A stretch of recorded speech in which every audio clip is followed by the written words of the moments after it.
Então, vamos fazer as honras, né? Sejam bem-vindos, então, ao Estúdio SA, hoje, novamente, com o Val Dallagnol, que já esteve conversando conosco aqui há dias atrás, faz parte de um programa de lançamento que a gente está tendo aqui. Estamos tendo essa oportunidade maravilhosa, ter essa pessoa conosco aqui nos ajudando, né? Aline, vamos lá, então. Meu nome é Silvano, para quem não me conhece, tá? Para quem já conhece, continua sendo, tá bom? Não mudou? Não mudou, não mudou Eu ainda. também não mudei. Eu sou a Aline Oliveira e mais uma vez estamos com essa live, estamos muito felizes. Val Dallagnol aqui com nós, vamos falar sobre depressão e ansiedade. Quem já tiver suas dúvidas, aproveite, pergunte aí, vão mandando aqui na live, enfim, que a gente vai passando aqui para o terapeuta e ele vai ter o maior prazer de responder vocês. Vamos lá, então. Val, por gentileza, se apresente mais uma vez, porque pode ser que a gente tenha novos participantes, né? E o pessoal não conhece quem é essa figura tão bacana que é você, por gentileza. Faça as honras. Sim, obrigado, Silvano. Obrigado, Aline. É uma alegria imensa estar aqui com o Estúdio SA mais uma vez, hoje falando sobre o tema ansiedade e depressão. Vocês que estão chegando aí, sejam bem-vindos aí, que Deus abençoe o nosso momento, para que a gente possa esclarecer um pouco mais, né, deixar mais claro o que é ansiedade, o que é depressão, como identificar, né, os principais sintomas, o que gera também. Talvez você já esteja passando por isso, mas ainda não percebeu que está, porque ainda não chegou num quadro tão grave. Mas antes de chegar num quadro mais avançado, é melhor identificar no início, porque aumenta as possibilidades de melhora e deixa de sofrer tanto, né? Então, aqui, com o passar dos minutos aqui, com certeza isso vai ficar mais claro. E também, né, vai chegar algumas dicas aí de como acalmar a ansiedade, também como diminuir o estado depressivo. E vai ser uma conversa, assim, com certeza bem bacana. Que legal, né? É sempre um prazer para nós, né, Aline? Ter, então, pessoas que venham trazer esse conhecimento ao longo do tempo, né? A gente vai estar tratando de algumas coisas muito delicadas, né? Mas, claro, com a experiência do Val, a gente vai conseguir ir desenrolando isso, né? Que é como ir puxando um fio, né? E ir ajustando ele, né? Então, não fique envergonhado. Você pode chamar a gente aí, fazer as suas dúvidas, porque às vezes a tua dúvida vai ser a dúvida da outra pessoa. Talvez você não é a pessoa com depressão. Talvez, né? Quem esteja na tua família seja pessoa e de repente vai que esse é o momento chave que você pode ajudar, né? De repente a libertar uma pessoa, né, num momento tão crítico como esse, né? Então, muito bem. Vamos iniciar então falando sobre ansiedade, né? Sobre ansiedade. Vamos lá, então. Val, a ansiedade, a gente sabe que é um problema que vem acometendo, assim, milhões de pessoas em todo mundo, né? Não é uma coisa regional, não é uma coisa local. E a gente sabe que acomete até crianças e tudo mais. Na tua opinião, o que você pensa sobre isso? Quais os motivos que vêm, por que vem acontecendo isso? E com relação também, já vou aproveitar, ao estresse. Se a correria, né, do dia a dia, isso faz acontecer, não tem alguma relação? Sim, com relação ao estresse e ansiedade, temos uma relação, sim. A ansiedade é um hábito vício pensamento. Né? Por quê? Porque se processa na mente com frequência no dia a dia, a qualquer momento. Não tem hora ali para chegar. Pode ser início da manhã, pode ser ao meio-dia, pode ser à noite, e isso está acontecendo. O estresse ele faz parte do processo da ansiedade. Não significa que quem é estressado tem ansiedade. E não significa que quem tem ansiedade não tem estresse. Geralmente tem estresse. Na maioria dos casos, nós vamos identificar que é uma pessoa estressada sim, e aí gera o próximo passo, que é a ansiedade. E tanto com crianças quanto com adultos se observa um aumento, principalmente aí pós-pandemia, né? E a mente está cada vez mais agitada, então SPA, síndrome do pensamento acelerado, muitas vezes faz parte dos casos de ansiedade e que foge do controle. Né? São muitas informações chegando na mente que em outros tempos não era dessa forma, principalmente pela internet, e muitos de nós com 2, 3 empregos, família, afazeres. Antes com a Aline, que antes nós começamos a live ainda falávamos sobre isso, né? Principalmente a mulher em si, né? A dona de casa, é a mãe, é a esposa, trabalha fora, às vezes tem mais de um emprego ainda, ou é empresária, tem duas, três empresas aí para gerir, e então como que a mente não vai ficar estressada, não vai ficar ansiosa? Claro que tem como não ficar, mas a maioria de nós não para olhar para si próprio e se perceber nessa agitação e buscar fazer uma gestão, né, da ansiedade. Uma vez que a ansiedade ela faz parte do nosso dia a dia. Val, eu quero fazer uma pergunta. Qual que é o primeiro indício, né? Sei que há vários tipos de percepções que podem ocorrer, mas qual que é o mais comum dentro desse rol que você já atua? Quando o pessoal chega, você identifica assim, qual que é vamos dizer assim, o gatilho mais comum para a pessoa perceber que ela está no estágio de depressão? Porque tem aquele que nega, né? Que está vivendo o momento e que nega.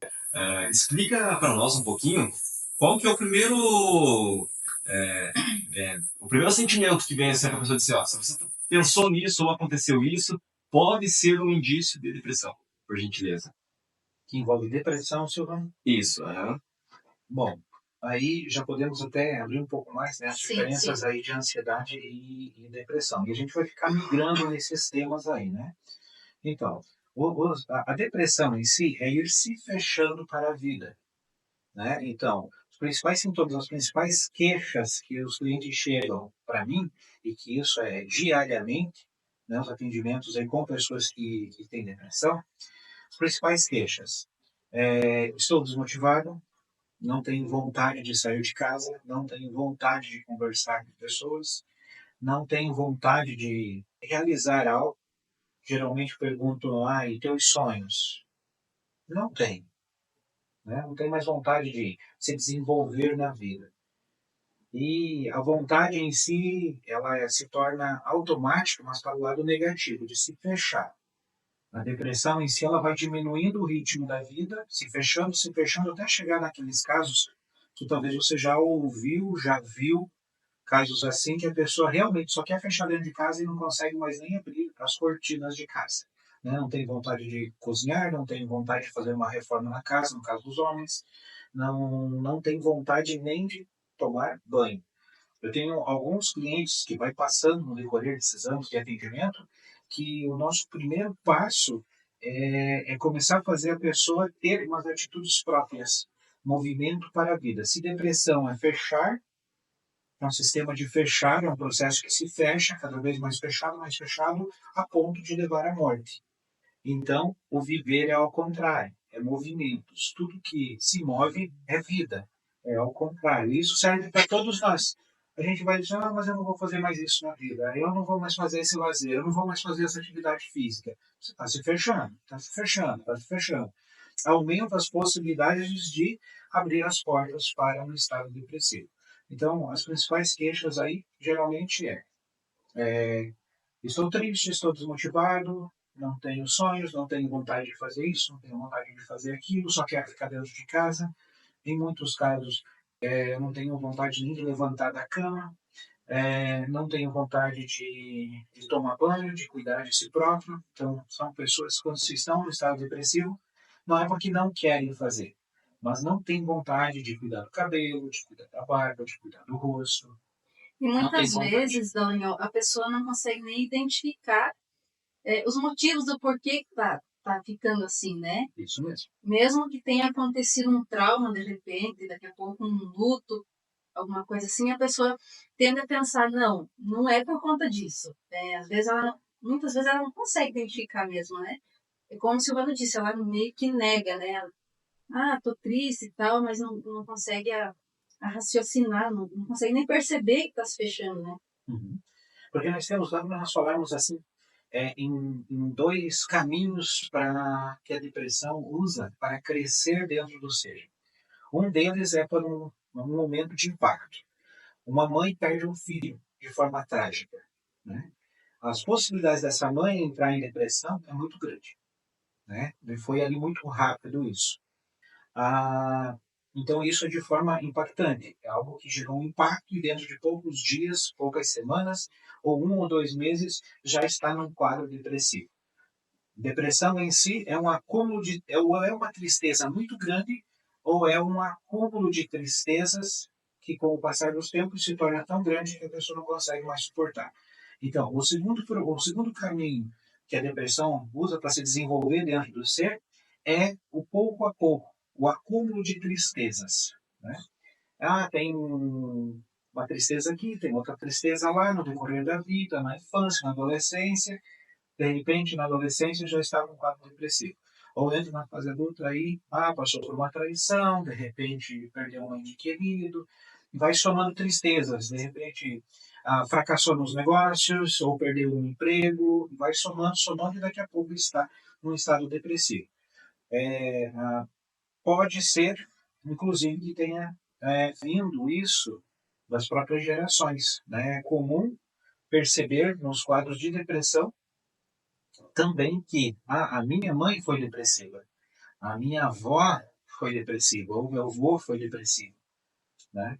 E então isso também pode vir como se fosse em honra aos familiares, isso é de consolação familiar, em honra a quem nasceu antes, começa a viver infelicidades. Porque isso fica registrado no subconsciente da pessoa e ela inconscientemente vai agindo dessa forma? Como que é? Ou é genético? Passa de geração para geração o sofrimento. E até que alguém consiga acalmar isso, resolver isso, né, criar uma harmonia. E aí o que chama a atenção de certa forma, até a falta de conhecimento, né, para a maioria de nós, do quanto nós podemos trabalhar a nossa mente. Para que se evite um estado depressivo, para que se evite a ansiedade em si. Olha, essa pergunta que ele me trouxe foi chave. Eu não tinha imaginado essa dimensão assim que, de fato, né, se a gente for pensar numa questão que o ambiente ele vai amplificar tudo, né? Então, o ambiente que a pessoa está inserido, se é um ambiente de fato depressivo, é muito natural que aquela pessoa, assim como uma esponja, né, comece a absorver, trazer dores. De repente, pode me corrigir se eu estiver errado, mas às vezes eu estou carregando dores que nem são minhas, né? Isso mesmo. Eu estou lá trazendo coisas, por exemplo, vamos supor, a gente é da mesma família e a Aline tem medo de besouro, né? Tem medo de falar mal aquele tudo, para ver se eu vejo um besouro, eu falei, meu Deus, né? Agora eu sou a Aline. Agora, se foi, não consigo voltar atrás. Na verdade, eu nem consegui viver com o meu eu, né? É mais ou menos por aí que acontece, Val. Com relação a essa parte de sistema familiar, sim, é bem semelhante a isso. Por quê? Você sente a mãe sofrendo. Nenhum filho quer que a mãe sofra. Então, imagine que o sofrimento da mãe está aqui. É um copo cheio de água. Esse é o sofrimento da mãe. Aí o filho, a mente, o processo mental do filho, da filha, pensa que se ele tomar esse sofrimento, vai diminuir o sofrimento da mãe, como acontece aqui no copo. Diminui a água, mas não. A mãe continua com o mesmo sofrimento, ou o pai continua com o mesmo sofrimento, e o filho ou a filha em si acaba acolhendo esse sofrimento para dentro de si. E pode chegar a ponto de ajudar a desenvolver um estado depressivo também. Principalmente quando se tem casos de depressão na família. Um outro exemplo aí de pessoas que entram em depressão e que, no buscar a origem de tudo isso, facilmente a gente encontra assédio sexual, que é algo de impacto, principalmente na linha das mulheres, né, do sexo feminino. Quando passa por um assédio sexual, as possibilidades de desenvolver depressão com o passar dos anos é muito grande.